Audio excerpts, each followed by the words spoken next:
Hey, what's up, all you spider-loving weirdos? Welcome back to Torpedoes and Tarantulas, where today we have a couple of rehousings that we need to do. Not necessarily because of the animals outgrowing them. Kind of borderline emergency. Not like life and death, but they really need to come out of the enclosures that they are in. So that's what this video is going to be about. If you want to go get a drink or a snack or anything like that, come back. Tell all your friends and family to come in from their bedrooms playing their video games and all that good stuff and come in here and watch a rehousing video. I think you might like this one. Don't go anywhere, guys. Let's rehouse some tarantulas.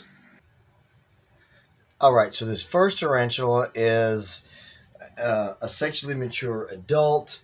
Like I said, has not outgrown its enclosure. It just needs to go into a new house. And you may be able to spot why right down there. I'm not sure if that is fungi or mold. It has not grown any, but there's just too much of it for my comfort in this enclosure. So this handsome fellow right here, who is now displaying a threat posture, is a mature male Harpactira pulchripes, whom I hope to pair with my female Phoebe, who is in a very heavy pre-molt right now, and I really hope that she molts really soon. Anyway, I don't like the looks of that stuff in his enclosures, so we're going to move him. Although he's throwing up that threat posture, I'm familiar with H. pulchripes, and it's just a bluff. So this ought to be an easy rehouse. Don't go anywhere, guys. Alright, so now what I'm going to do is just put the bottle over him and just convince him to go in there. This guy's generally pretty chill. That threat posture was not very characteristic of this guy. Although, like I said, the pulchripes, they like to throw the threat posture, but again, it's always a bluff. And this guy just does not want to go up. There we go. All right, we finally got him in the bottle. There's going to be a lot of glare here, so I apologize for that. But we're going to put him in his new house now. And hopefully he will be more comfortable. And I really hate that he's got to start over with the webbing, but maybe he'll have more comfortable enclosure and more places to build sperm web in the future. Alright, so here's his new house. I just want to give you guys kind of a quick tour of it. Pretty basic and simple, especially for his species and gender. A terrestrial setup, basically, with some kind of upwards pointing or vertical anchor points for webbing. Like I said, I really hate that he has to start over with the webbing, but at least in here, it's a cleaner environment. Maybe we don't have to worry about the fungi or mold or whatever was in there. And then I kind of angled the cork bark where he's got a place to run in there and hide if he wants to, but I don't think he's going to because he's a mature male. He's been a mature male for probably 3 months, so hopefully Phoebe molts pretty soon. But in the meantime, we can keep him nice and comfortable until it's time to make some beautiful babies. So, you guys ready to put him in his house? I know I am. Let's get to it. Alright, guys, so here we go. This is the transfer. Hopefully it goes pretty smoothly and easily.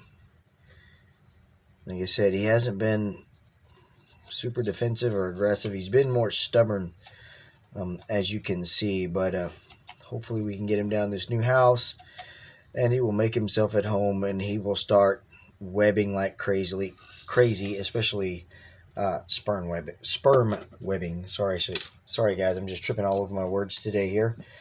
And here he is, my mature male Harpactira pulchripes, graciously given to me by a friend of mine, Norvis from Norvis 8-Legged Critters. We are trying, buddy, to make some babies because he has a track record of getting males all the time. So if he doesn't get a female before all the breeding is done with him and hopefully Phoebe, he'll be getting some females. Or at least a lot of slings, so he'll certainly get some females. Okay, there we go, guys. There's the first one in its new home. I will kind of update you guys on progress on what he's doing in this enclosure. But there we go. There's first tarantula rehoused. Let's go on to the next one. All right, and so this next rehouse consists of a Spiderling, my most valuable and most beautiful Spiderling, quite small. On the opposite end of the spectrum from the last one, where we had a mature male, we have ourselves here a Spiderling, and this rehouse is not necessarily because there's mold in it or it outgrew it or anything like that. It's because at this point I don't think the Spiderling is comfortable in the house that it is in because of its behavior and everything. And I'll go ahead and kind of give you guys a glimpse. Um, this is kind of how it's been over the past several weeks. And it actually has not really eaten since its last molt. And you may recognize that shiny metallic abdomen if I can get the camera to focus. This is, in my opinion, the most beautiful tarantula in the world. And they are quite small. Where I think I messed up is you see this piece of bark.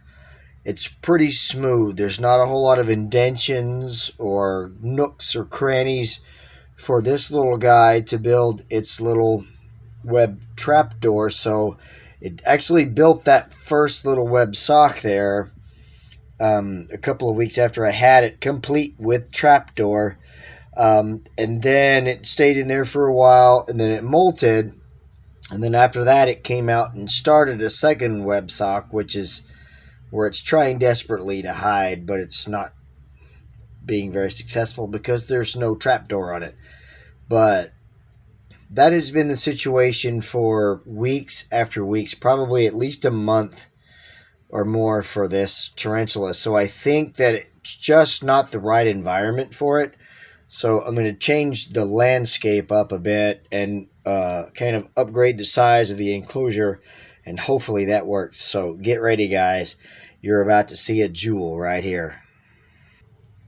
All right, so this is an enclosure that has been vacant for a while. This was one of my female black widow enclosures. You can see it's kind of a arboreal spiderling enclosure.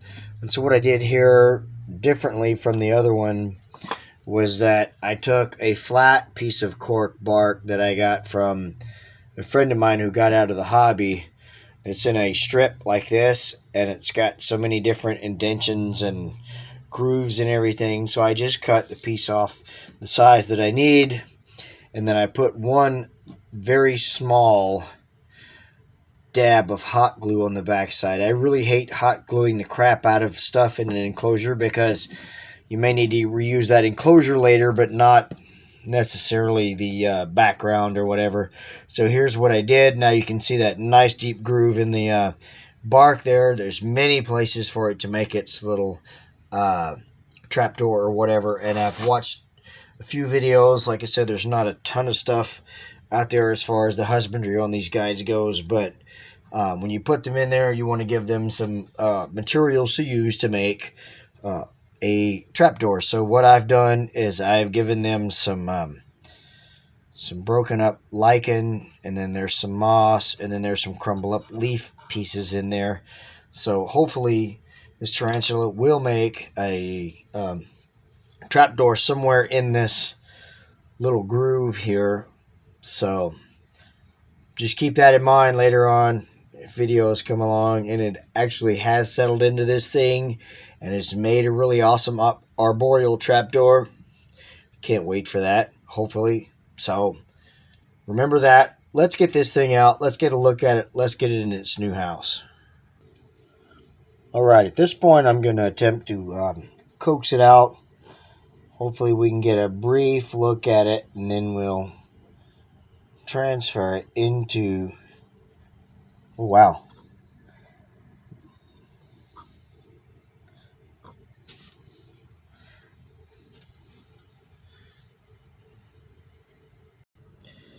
All right, so this is probably going to be the best look I can give you guys of this beautiful tarantula because it is just constantly on the move.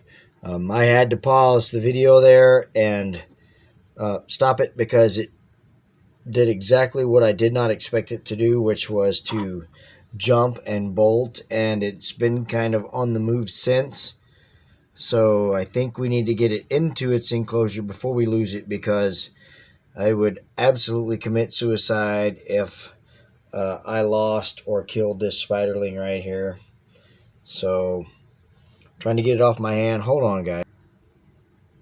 So what I think we'll do is go ahead and bring its enclosure in, let you get a little bit of a look at it. We're going to bring its enclosure in here, and forgive me, guys, because I'm doing this one-handed. I do not have a camera person, so I'm going to take this enclosure here and hopefully just convince it to walk right down into. These guys are just like the other arboreal tarantulas that I keep, which at this point is just kind of the Vicularia carabina genus. Once you get them moving, they just want to keep moving. There's just something about the arboreal tarantulas that once they start moving, they just want to keep moving. So I realize this is probably funny to some of you guys because I cannot get the spiderling to do what it wants to, and I've usually got a track record of a pretty smooth rehousing. There we go. All right, so I finally got her, hopefully, but even him, whatever, into its new enclosure. I will update you guys on progress as far as what it does as well. So thank you so much for watching these rehousing videos. Hopefully I didn't bore you too much and I gave you something to do while you were sitting around the house anyway, because everybody knows that between the virus and the weather, we can't do much right now. So that's why I made a video, because I didn't have anything to do, and hopefully I gave you guys something to do. Let me turn off the flash here. If you enjoyed this video, let me know with a thumbs up and a comment. Subscribe to this channel if you have not done that. Share this video with your friends, and I hope you have a fantastic day or night wherever you are. Take care of yourselves and each other, guys. Thanks so much for watching. God bless. Just can't do justice on camera with this thing. Thanks for watching, guys. Later.